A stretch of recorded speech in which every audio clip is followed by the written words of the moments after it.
आज हम लोग पढ़ेंगे, स्टार्ट करेंगे अकाउंटिंग रेशियोज़। ठीक, आज के टॉपिक में हम लोगों को अकाउंटिंग रेशियो पढ़ना है। अकाउंटिंग रेशियो है क्या? ये हम लोगों के मैनेजमेंट अकाउंटिंग, जैसे हम लोगों का फाइनेंशियल अकाउंटिंग जहाँ पे एंड होता है उसी के बाद से मैनेजमेंट अकाउंटिंग स्टार्ट होता है। मैनेजमेंट अकाउंटिंग में हम लोग एनालिसिस करते हैं।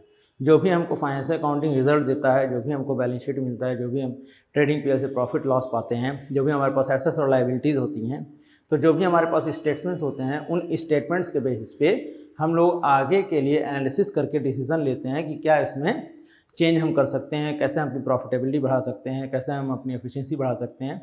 तो इन सबों का ये सारी चीज़ें जो एनालिटिकल चीज़ें होती हैं वो किस में आती हैं? मैनेजमेंट अकाउंटिंग में। ठीक, तो हम लोगों को मैनेजमेंट अकाउंटिंग में एनालिसिस के बेसिस पे सबसे पहला टॉपिक जो हम लोग पढ़ने जा रहे हैं वो है अकाउंटिंग रेशियोज़। ठीक, ये अकाउंटिंग रेशियोज़ हम क्या करते हैं, जो भी हमारे पास फाइनेंशियल स्टेटमेंट्स जो भी हमको रिजल्ट देते हैं, ट्रेडिंग पीएल और प्रॉफिट लॉस का, सेल्स का, कॉस्ट का, और जो भी बैलेंस शीट में हमारे पास एसेट्स और लायबिलिटीज़ होते हैं, ठीक, तो उनके बेसिस पे हम लोग रेशियो बनाते हैं। उन रेशियोज से फाइंड करते हैं, एनालिसिस करते हैं कि क्या प्रॉफिटेबिलिटी हो सकती है, क्या हमारी एफिशिएंसी है, क्या हमारी फाइनेंशियल पोजीशन है। ठीक, तो अब अकाउंटिंग रेशियोज़ को एनालिसिस के बेस पे 4 पार्ट में बांटा गया है।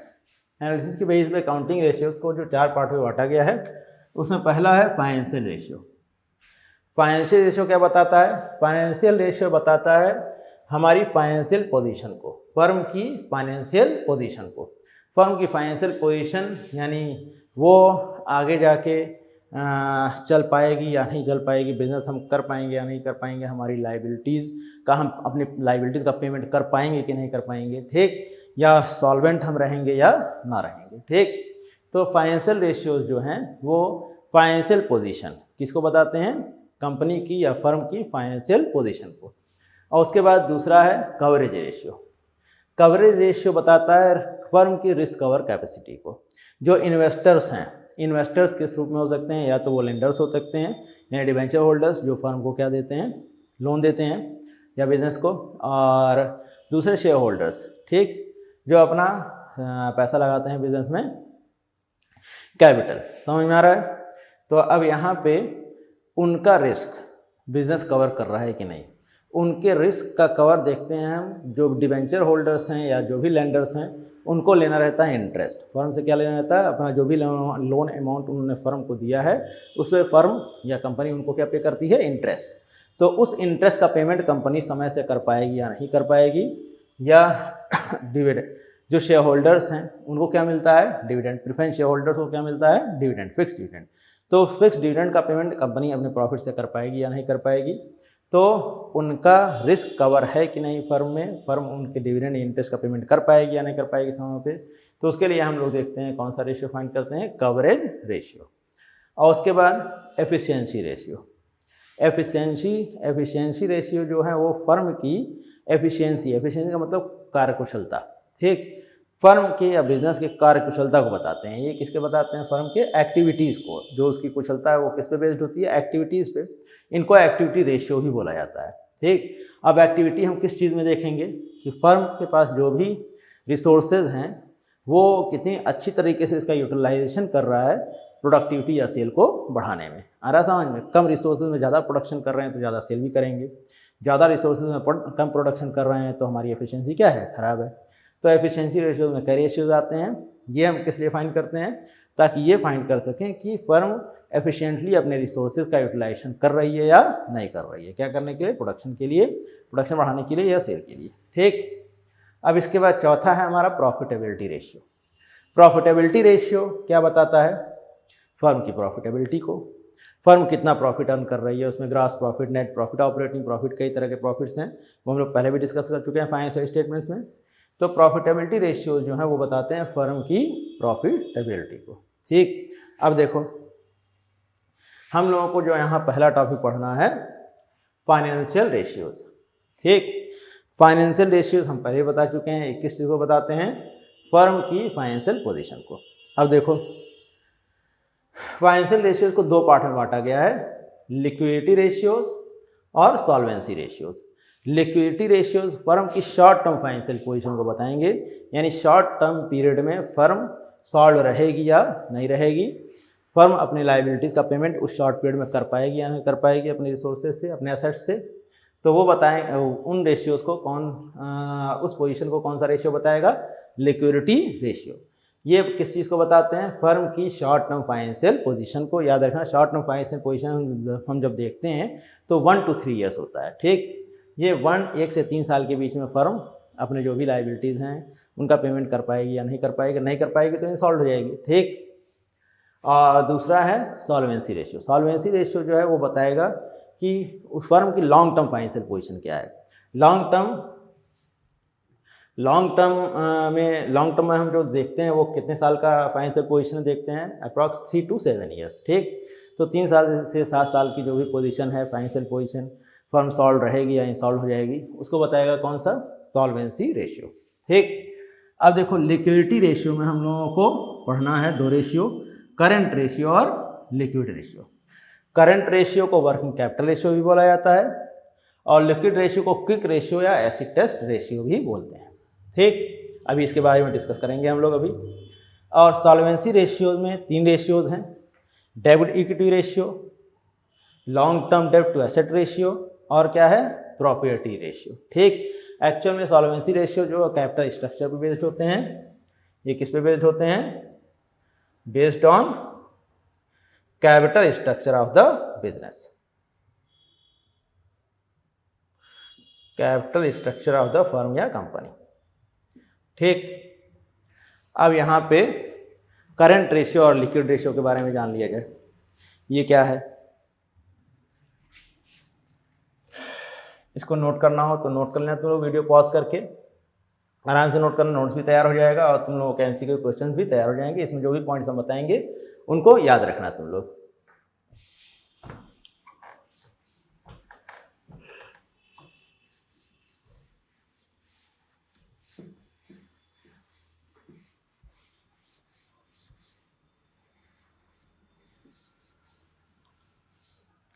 देखिए करंट रेशियो, करंट रेशियो को हम लोग वर्किंग कैपिटल रेशियो भी बोलते हैं। क्या बोलते हैं इसको, working capital ratio.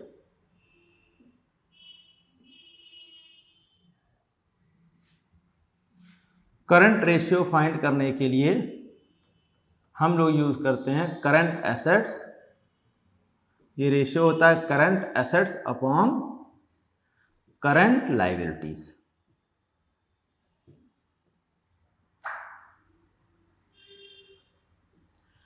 Current asset upon current liabilities, जो भी फर्म के करंट एसेट्स हैं उनसे फर्म अपनी करंट लायबिलिटीज का पेमेंट कर पाएगी या नहीं। कौन सा रेशियो बताएगा उसको, current ratio. Up to what extent the firm is able to pay its current liabilities through its current assets, ठीक। अब जाहिर सी बात है, अगर फर्म के करंट एसेट्स उसके करंट लायबिलिटी से ज़्यादा रहेंगे तभी उसकी फाइनेंशियल पोजीशन क्या होगी, short term financial position strong होगी। आ रहा समझ में।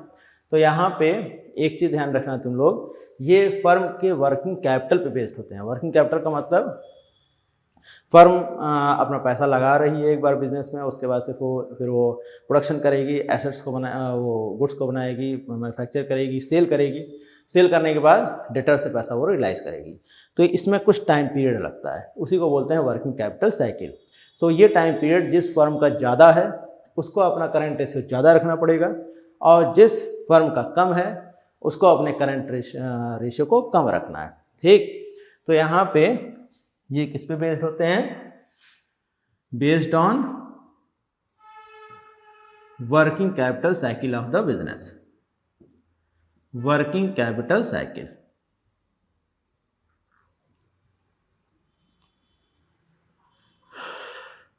अगर वर्किंग कैपिटल साइकिल यानी कैश कन्वर्जन पीरियड बोल सकते हैं इसको, कैश एक बार लगा रहे हैं और उसके बाद फिर गुड्स को बनाने के बाद बेचने हैं, बेचने के बाद डेटर से पैसा रियलाइज कर रहे हैं, तो इस पहले कैश हम लगा रहे हैं, फिर इसके बाद से हमको कैश मिल जा रहा है, ठीक। तो इस टाइम पीरियड में जो भी इस में टाइम पीरियड लग रहा है उसी को क्या बोलते हैं हम लोग, वर्किंग कैपिटल साइकिल। तो यहाँ पे अगर फर्म का वर्किंग कैपिटल साइकिल ज़्यादा है तो उसको करंट रेशियो ज़्यादा रखना पड़ेगा। अगर वर्किंग कैपिटल साइकिल कम है तो करंट रेशियो कम रखेगी। आइडियल करंट रेशियो माना गया है, आइडियल करंट रेशियो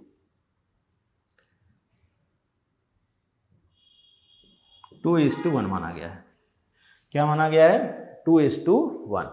अब एक चीज़ ध्यान में देना हम लोग, करंट रेशियो आइडियल 2:1 रखा गया, यानी कि करंट एसेट्स दुगने होना चाहिए किससे? करंट लाइबिलिटी से, ताकि फर्म आसानी से अपने करंट लाइबिलिटीज़ का पेमेंट कर सके। ये करंट एसेट्स अगर बहुत ज़्यादा है, मान लीजिए 5:1 है रेशियो, तो फाइनेंशियल पोजीशन तो हमारी बहुत स्ट्रांग है, लेकिन ये हमारी एफिशिएंसी को घटा देगा, क्योंकि हमारे पास जो रिसोर्सेज हैं उनका हम सही तरीके से यूटिलाइजेशन इसका मतलब नहीं कर रहे हैं। ठीक, तो इसलिए इसका आइडियल क्या माना गया है? 2:1। अब करंट रेशियो में करंट एसेट्स जो हैं, उन करंट एसेट्स में कौन कौन से एसेट्स आते हैं?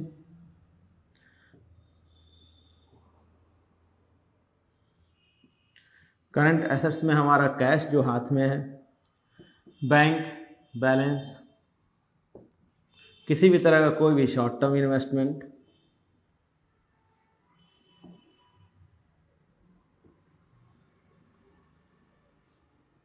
किसी भी तरह का एक्रूड हमारे पास इनकम है, अगर अर्न कर लिया लेकिन मिला नहीं है, डेटर,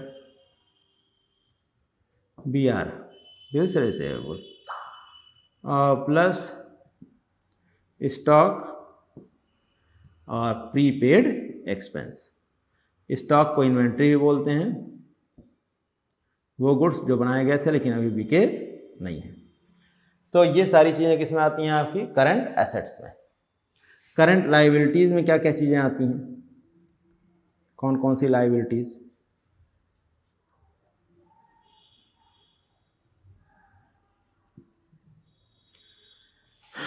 जो भी क्रेडिटर हैं हमारे, creditors plus BP bills payable, plus short term किसी भी तरह का लोन जो फर्म ले रही है, 1 साल के अंदर इसका पेमेंट कर देना है, और कोई एडवांस इनकम है,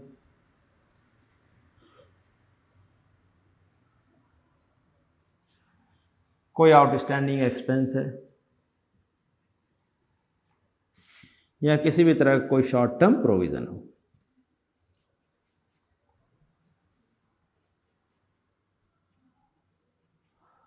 ये सारी चीज़ें किस में आती हैं? करंट लाइबिलिटीज़ में।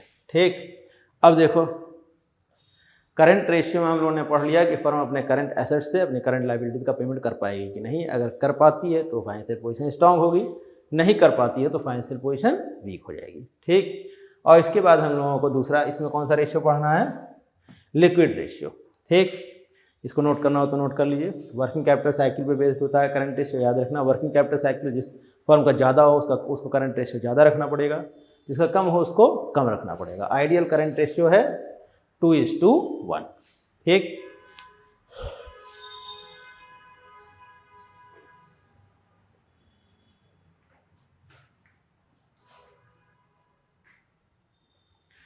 अब दूसरा कौन सा रेशियो हमने बताया था? Liquid ratio.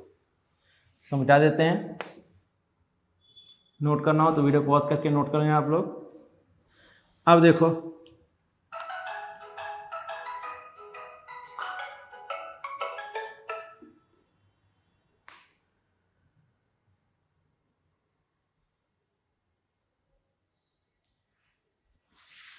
दूसरा रेशियो है इसमें लिक्विड रेशियो। ये करंट रेशियो हो गया। दूसरा रेशियो क्या है? Liquid ratio. लिक्विड रेशियो को ही हम लोग क्विक रेशियो ही बोलते हैं, और इसी को क्या बोलते हैं? एसिड टेस्ट रेशियो भी। वहाँ लिखा हुआ है लिक्विड रेशियो, क्विक रेशियो या एसिड टेस्ट रेशियो। दूसरा क्विक रेशियो, इसमें हम लोग लेंगे क्विक एसेट्स को।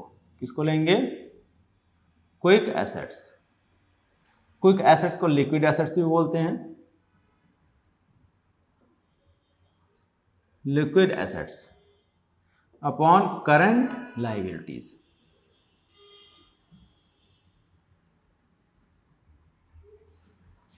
देखो अब लिक्विड एसेट्स में हम उन सारे करंट एसेट्स को लेते हैं जिनसे हम कैश डायरेक्टली रिसीव कर सकते हैं, तुरंत रिसीव कर सकते हैं, ठीक।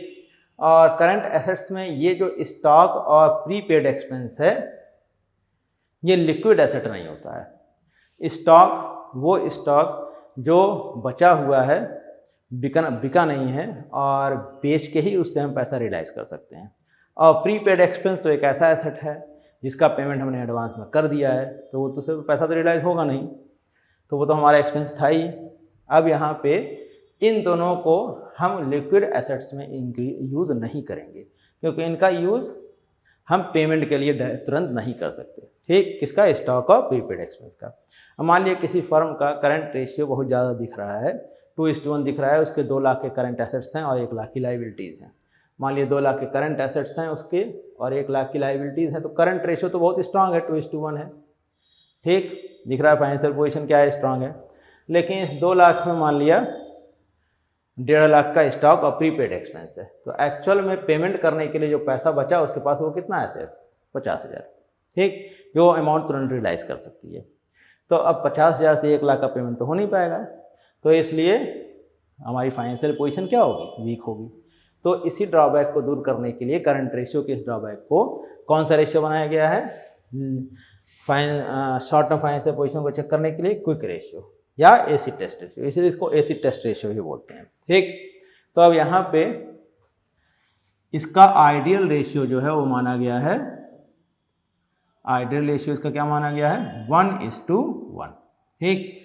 अब करंट एसेट्स में वो सारे एसेट्स होंगे, ठीक, करंट एसेट्स में वो सारे एसेट्स होंगे, लिक्विड एसेट्स में वो सारे एसेट्स होंगे जो करंट एसेट्स में थे, किसको छोड़ के, स्टॉक और प्रीपेड एक्सपेंस को। तो हम अगर यहाँ लिक्विड एसेट्स की बात करें तो लिक्विड एसेट्स में ये स्टॉक और प्रीपेड एक्सपेंस नहीं होगा। बात समझ में आ रही है? या हम लिक्विड एसेट्स को फाइंड करने के लिए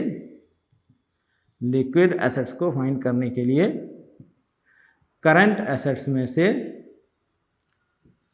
किसको घटा दें, जो नहीं था, कौन कौन सा, स्टॉक और प्रीपेड एक्सपेंस। ये अगर हम घटा दें तो क्या मिल जाएगा हमें, लिक्विड एसेट। बात समझ में आ रही है? और करंट लायबिलिटीज वही हैं जो पहले थी। तो लिक्विड रेशियो और क्विक रेशियो या एसिड टेस्ट रेशियो तीनों एक ही चीज़ है। करंट रेशियो और लिक्विड रेशियो का यूज़ हम शॉर्ट टर्म फाइनेंशियल पोजीशन को चेक करने के लिए करते हैं, फाइंड करते हैं करंट रेशियो और क्विक रेशियो, और क्या क्या चीज़ें करंट एसेट्स में आती हैं, क्या क्या चीज़ें क्विक एसेट्स में आती हैं, ये सब हम लोगों ने जान लिया इस वीडियो में, ठीक। तो इस पे आगे डिस्कशन हम लोग अगले वीडियो में करेंगे, किसका, सॉल्वेंसी रेशियोज़ का। सॉल्वेंसी रेशियोज़ में कौन कौन से रेशियोज़ हैं, डेब्ट इक्विटी, लॉन्ग टर्म डेब्ट टू एसेट रेशियो और प्रॉपर्टी रेशियो। तो अगले वीडियो में हम लोग डिस्कस करेंगे कौन सी, सॉल्वेंसी रेशियोज़ को।